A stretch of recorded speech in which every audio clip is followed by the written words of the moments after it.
অধ্যায় দি accounting process থেকে 9 নম্বর ক্লাসে ইকুয়েশন এবং ইনকাম স্টেটমেন্টের সমন্বয়ে কিছু ম্যাথ আছে যেগুলো পরীক্ষায় থাকতে পারে। যেমন ম্যাথগুলো আমি দেখাই। এই যে একটা প্রবলেম 13, এই আর একটা 14, এই তিনটা হচ্ছে একটা নিয়মের ম্যাথ। তারপর এই যে আর একটা, এটা 2 নম্বর নিয়মের ম্যাথ ইনকাম স্টেটমেন্টের। তো এই ধরনের ম্যাথ পরীক্ষায় থাকতে পারে। তো আজকের ক্লাসের মাধ্যমে এই দুইটা নিয়মের এই কয়েকটা ম্যাথের সমাধান তোমাদেরকে বোঝাতে চাই। আচ্ছা, প্রথমে বেসিক আলোচনা। আমরা একটা সমীকরণ জানি, assets equal to liabilities plus owners equity, সম্পদ সমান দায় যোগ মালিকানা সত্ত্ব। যদি কোনো অঙ্কের মধ্যে দায়ের পরিমাণ মালিকানা সত্ত্বের পরিমাণ দেওয়া থাকে, তখন এই সূত্রের মাধ্যমে আমরা সম্পদের পরিমাণটা বাইর করতে পারি। যদি সম্পদের পরিমাণ ওনার্স ইকুইটির পরিমাণ দেওয়া থাকে, তখন এই সূত্রের মাধ্যমে লাইবিলিটিসের পরিমাণও বাহির করা যায়। তো কিভাবে বাইর করা যায় আমরা একটু পরে জানব। আর এটা নিয়ে আলোচনা, এই যে সূত্রগুলো আছে এটা নিয়ে আলোচনা একটু পরে করতেছি। আগে এই সমীকরণের ম্যাথগুলো বুঝিয়ে দেই। এটার ক্লাসটা একেবারে ফুল স্ক্রিন করো।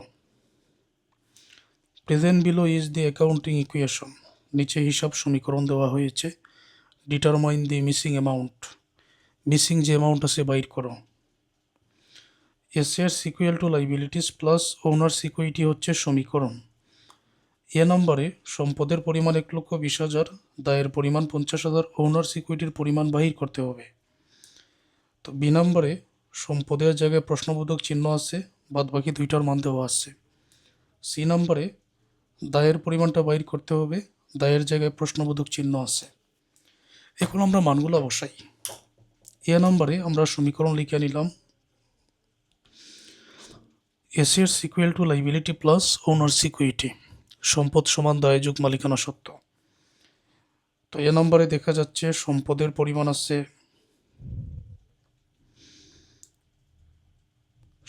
সম্পদের পরিমাণ 1,20,000 টাকা।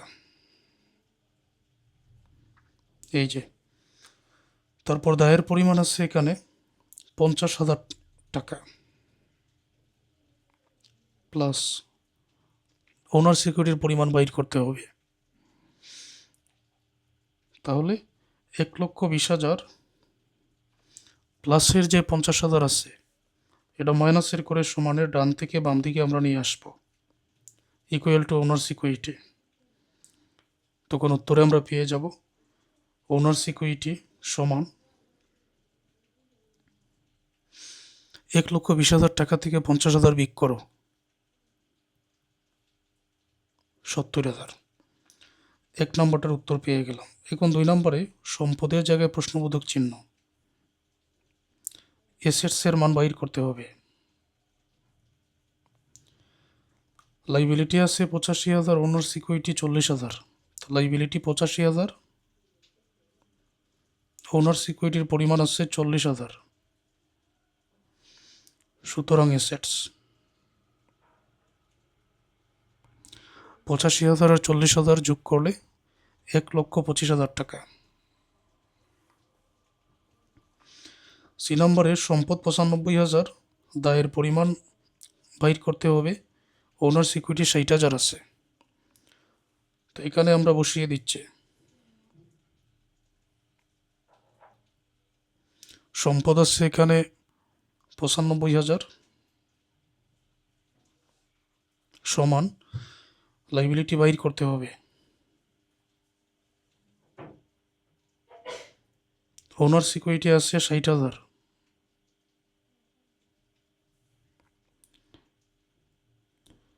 পঁচানব্বই হাজার প্লাসের 60,000, এটা মাইনাসের করে এদিকে নিয়ে আসলাম, সমান এখানে থাকবে লাইবিলিটি। সুতরাং লাইবিলিটি ইকুয়াল টু 95,000 থেকে 60,000 বিয়োগ করলে 35,000 পাওয়া যাবে। এটাই উত্তর। তো এটা তো গেল সহজ একটা ম্যাথের সমাধান। আমরা আরেকটু জটিল দেখে আরো 2টা ম্যাথের সমাধান করি। Answer each of the following question from the given information.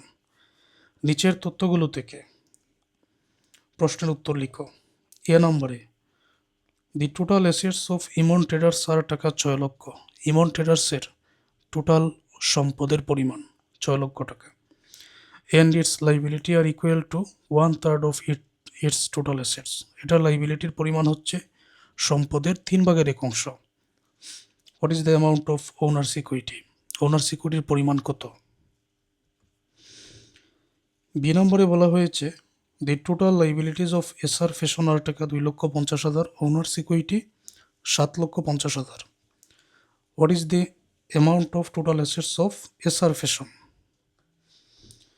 C নম্বরে the total assets of Khan and brothers bros আর টাকা 2 lakh and its owners' equity 85,000। What is the amount of total liability? Okay, এখন এ নম্বরের total সম্পদ হচ্ছে 6 লক্ষ, liability হচ্ছে সম্পদের 3/1 অংশ। তাহলে ওনার্স ইকুইটি কত? টোটাল সম্পদ অ্যাসেটস তো পেয়ে গেলাম 6 লক্ষ, এখন লাইবিলিটি বাইর করে নিই। লাইবিলিটি যে নম্বরের জন্য এই 6 লক্ষকে 3/1 অংশ, তাহলে 3 দ্বারা ভাগ করলে 1 অংশ আসবে 2 লক্ষ টাকা লাইবিলিটি। অতএব এটা সম্পদ 6 লক্ষ, লাইবিলিটি আমরা পেয়েছি 2 লক্ষ, তো ওনার্স ইকুইটি বাইর করতে হবে। তো এ নম্বরের জন্য আমরা এখানে সূত্রটা বসিয়ে নিলাম। এ নম্বরে সম্পদ আছে 6 লক্ষ,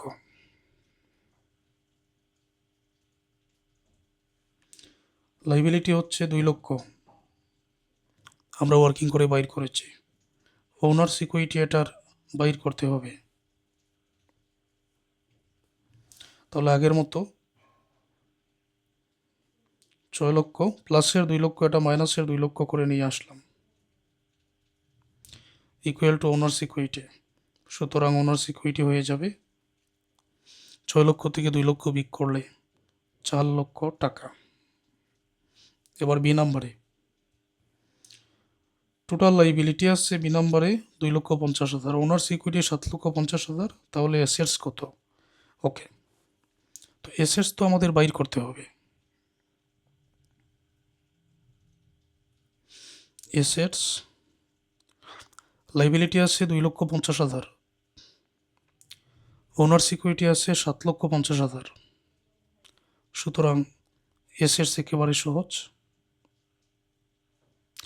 2,50,000 আর 7,50,000 10 লক্ষ টাকা, ওটা 4 লক্ষ টাকা। এখন সি নাম্বারে টোটাল অ্যাসেটস 2 লক্ষ টাকা, ওনার্স ইকুইটি 85,000, তাহলে টোটাল লাইবিলিটি কত? এটাতে অ্যাসেটস আছে 2 লক্ষ টাকা, লাইবিলিটি বাইর করতে হবে। ওনার্স ইকুইটির পরিমাণ ছিল 85,000,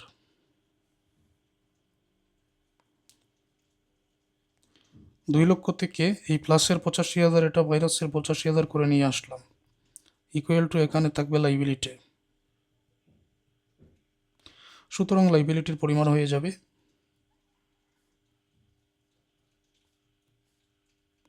2 লক্ষ থেকে 85,000 বিয়োগ করলে 1,15,000 টাকা। আচ্ছা, এইগুলো 2টা ম্যাথের সমাধান। Problem 14, at the beginning of the year Medha traders এর টোটাল অ্যাসেটস অফ টাকা 4 লক্ষ। বছরের শুরুতে মেধা ট্রেডার্সের এখানে সম্পদের পরিমাণ হচ্ছে 4 লক্ষ টাকা, লাইবিলিটি 1,50,000 আছে। Answer the following question. A নম্বরে if total assets increase by টাকা 75,000, সম্পদ যদি 75,000 টাকা বৃদ্ধি পায় during the year, total liability decrease by টাকা 30,000, দায় যদি 30,000 হ্রাস পায়, what is the owners' equity at the end of the year? বছরের শেষে ওনার্স ইকুইটির পরিমাণ কত?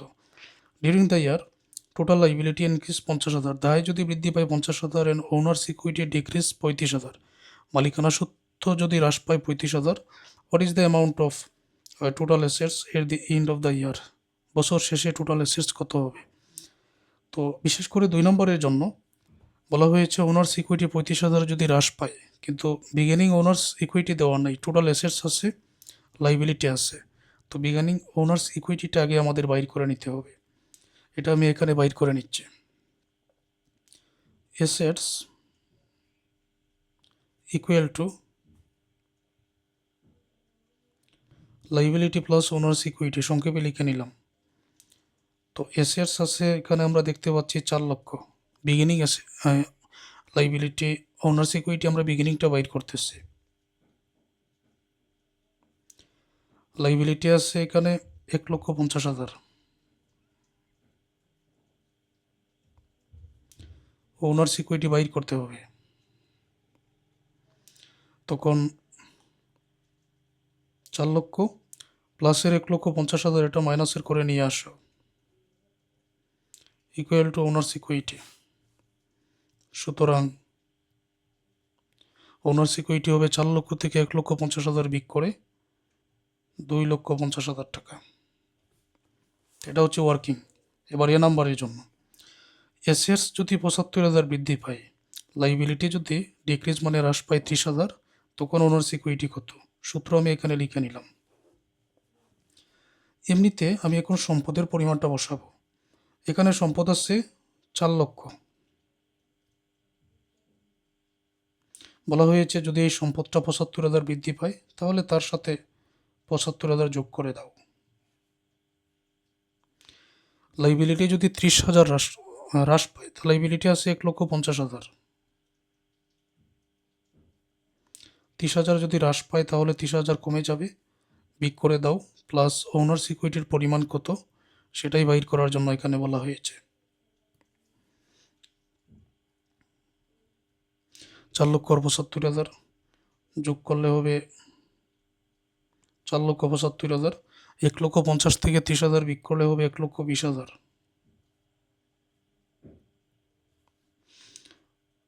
প্লাস ওনার্স ইকুইটি থাকবে।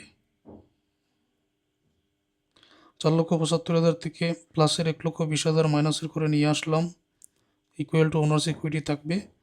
ফাইনালি আমরা এখানে পেয়ে যাব ওনার্স ইকুইটি ইকুয়াল টু 4,75,000 থেকে 1,20,000 বিক করলে 3,55,000 টাকা। বলা হয়েছে during the year total liability increase 50,000, দায় যদি 50,000 বৃদ্ধি পায় এবং ওনার্স ইকুইটি 35,000 যদি ডিক্রিজ হ্রাস পায়, তখন what is the amount of total assets? Total সম্পদের পরিমাণ কত? তো দায় আছে বিগিনিং 1,50,000, আবার ওনার্স ইকুইটি যদি 35,000 হ্রাস পায়, কিন্তু বিগিনিং ওনার্স ইকুইটি দেওয়া ছিল না, যার কারণে ওনার্স ইকুইটি একেবারে প্রথমেই ওয়ার্কিং করে বাইর করে নিয়েছি 2,50,000 টাকা মালিকানা সত্ত্ব। বোঝাতে পারছি? তো বিগিনিং অ্যাসেটস আর লাইবিলিটি দুইটা যোগ করে দুইটার মান বসিয়ে কিন্তু ওনার্স ইকুইটি 2,50,000 এখানে বাইর করা হয়েছে। এখন আমি 1,50,000 দায়ের সাথে দায়িত্ব বৃদ্ধি পাবে 50,000 যোগ করব, আর 2,50,000 থেকে ওনার্স ইকুইটি 35,000 ডিক্রিজ মানে হ্রাস বিক করব। সবাই লক্ষ্য করো, অ্যাসেটস আমাদের বাইর করতে হবে।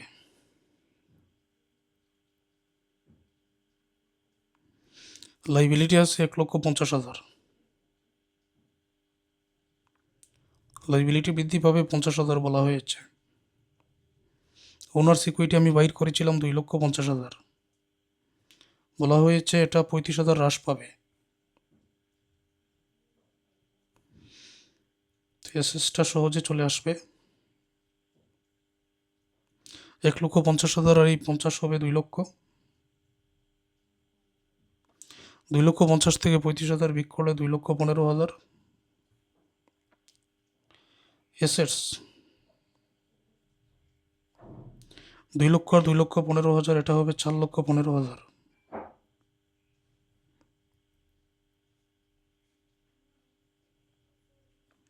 তাহলে অ্যাসেটস 4,15,000, এটা উত্তর হয়ে গেল। আশা করছি এটা বুঝতে পেরেছ। এখন ইনকাম স্টেটমেন্টের ম্যাথ। ইনকাম স্টেটমেন্ট বাইর করার নিয়ম হচ্ছে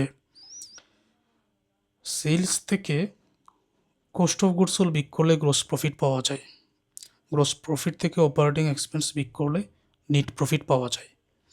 এখন সূত্র আমরা সাজাতে পারি, যেহেতু গ্রস প্রফিট পাওয়া যায় সেলস থেকে কস্ট অফ গুডস সোল্ড বিয়োগ করলে, তাহলে gross profit equal to sales minus cost of goods sold আমরা লিখতে পারি। নেট প্রফিট পাওয়া যাবে গ্রস প্রফিট থেকে অপারেটিং এক্সপেন্স বিয়োগ করলে, তাহলে লিখতে পারি net profit equal to gross profit minus operating expense. Income statement বাইর করার নিয়ম বিস্তারিত এখানে আলোচনা করছি না, এটার আলাদা অধ্যায় আছে। শুধু এতটুকু মনে রাখো যে সেলস থেকে কস্ট অফ গুডস সোল্ড বিয়োগ করলে গ্রস প্রফিট পাওয়া যায়, তাহলে গ্রস প্রফিট ইকুয়াল টু দাঁড়াবে sales minus cost of goods sold. আর নেট প্রফিট ইকুয়াল টু দাঁড়াবে gross profit minus operating expense, কারণ গ্রস প্রফিট থেকে অপারেটিং এক্সপেন্স বিয়োগ করলে নেট প্রফিট পাওয়া যায়। এখন প্রয়োজনীয় যে সূত্র আমি বলেছিলাম যে গ্রস প্রফিট পাওয়া যায় সেলস থেকে কস্ট অফ গুডস সোল্ড বিয়োগ করলে, তো এখন যদি আমি সেলসের মান বাইর করতে চাই তাহলে কি করা যায়, এই যে মাইনাসের কস্ট অফ গুডস সোল্ড যেটা আছে এটা যদি প্লাসের করে সমানে ডান থেকে বামে নিয়ে আসি, তখন গ্রস প্রফিট তো জায়গা মতো থাকবে। কি দাঁড়াবে, sales equal to gross profit plus cost of goods sold, অর্থাৎ গ্রস প্রফিট আর কস্ট অফ গুডস সোল্ড দুইটা যোগ করলে সেলস পাওয়া যায়। তো এখন যদি আমি কস্ট অফ গুডস সোল্ড বাইর করতে চাই, এই মাইনাসের কস্ট অফ গুডস সোল্ড এটা প্লাসের করে নিয়ে আসো। ওকে, তারপর সেলস তো এখানে থাকলো, আর গ্রস প্রফিট যেটা প্লাসের আছে এটা মাইনাসের করে নিয়ে আসো। অর্থাৎ সমীকরণ পদ্ধতিতে যে কোনোটার মান তুমি এইভাবে বাইর করতে পারো। Net profit equal to gross profit minus operating expense. এখন এই গ্রস প্রফিট বাইর করার জন্য মাইনাসের অপারেটিং এক্সপেন্স এটা প্লাসের করে এদিকে নিয়ে আসলে গ্রস প্রফিট ইকুয়াল টু দাঁড়াবে net profit plus operating expense. আবার এই অপারেটিং এক্সপেন্স বাইর করার জন্য এটা মাইনাসের আছে প্লাসের করে নিয়ে আসো, তারপর এই গ্রস প্রফিট জায়গা মতো রাখো, নেট প্রফিট যেটা প্লাসের আছে এটা মাইনাসের করে এইদিকে নিয়ে আসো। তো এইভাবে আমরা সূত্রগুলো সাজাতে পারি। তো যেভাবেই হোক এই সূত্র তোমরা মুখস্থ করে নিও। আমি ধরে নিলাম যে তোমরা সূত্র মুখস্থ করে নিয়েছো, এখন সরাসরি সূত্রগুলো বসিয়ে এটা সমাধানটা করতেছি। 1 নম্বরে সেলস আছে, কস্ট অফ গুডস সোল্ড নাই, গ্রস প্রফিট আছে। তো এখন কস্ট অফ গুডস সোল্ডের সূত্র হচ্ছে এটা সেলস মাইনাস গ্রস প্রফিট। মানগুলো বসিয়ে দাও। এখানে সেলসের পরিমাণ আছে ৭৫,০০০, গ্রস প্রফিটের পরিমাণ আছে ২৮,০০০, উত্তর পাবো এখানে ৪৭,০০০ টাকা। তো এটা উত্তর আমরা পেয়ে গেছি। এখন অপারেটিং এক্সপেন্সে প্রশ্নবোধক চিহ্ন আছে। অপারেটিং এক্সপেন্সের সূত্র gross profit minus net income. তো গ্রস প্রফিট আছে ২৮,০০০, আর নেট প্রফিট বা নেট ইনকাম একই কথা, এখানে আছে ১০,৮০০।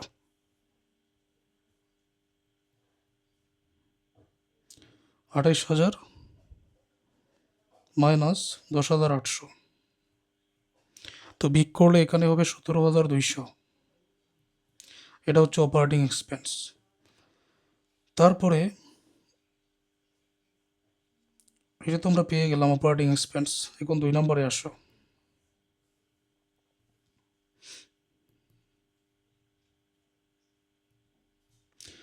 ২ নম্বর লাইনে এখানে গ্রস প্রফিটের প্রশ্নবোধক চিহ্ন আছে। সেলস আছে ১,০৮,০০০, কস্ট অফ গুডস সোল্ড আছে ৭০,০০০।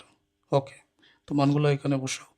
সেলস আছে ১,০৮,০০০, কস্ট অফ গুডস সোল্ড আছে ৭০,০০০। ১,০৮,০০০ থেকে ৭০,০০০ বিয়োগ করলে এটার উত্তর হবে ৩৮,০০০ টাকা।